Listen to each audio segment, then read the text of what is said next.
ಶ್ರೀ ಗುರುಭ್ಯೋ ನಮಃ. ಹರಿ ಓಂ. ಶ್ರೀ ಮಧ್ವಾಚಾರ್ಯರು ಹೇಳ್ತಾರೆ ಓಂಕಾರದ ಬಗ್ಗೆ.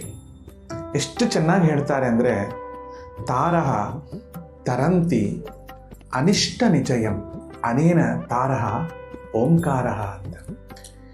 ಈ ಮಾತು 4ನೇ ಸರ್ಗ ಮಧ್ವವಿಜಯದಲ್ಲಿ ನಾರಾಯಣ ಪಂಡಿತರು ಉಲ್ಲೇಖ ಮಾಡ್ತಾರೆ. ಏನಂತ ಹೇಳ್ತಾರೆ ಗೊತ್ತಾ? ಅನಂತ ಮಾತ್ರಾಂತಂ ಉದಾಹರಂತಿ, ಅಂದರೆ ಅಕಾರದಿಂದ ಕ್ಷಕಾರದವರೆಗೂ ಬರ್ತಕ್ಕಂತಹ ಎಲ್ಲ ಮಾತೃಕ ವರ್ಣಗಳು, ಅಂದರೆ ಅಕಾರದಿಂದ ಕ್ಷಕಾರದವರೆಗೆ ಇರ್ತಕ್ಕಂತಹ ಎಲ್ಲ ಅಕ್ಷರಗಳು ಭಗವಂತನ ಎಲ್ಲ ರೂಪಗಳನ್ನು ತೋರಿಸ್ತವೆ.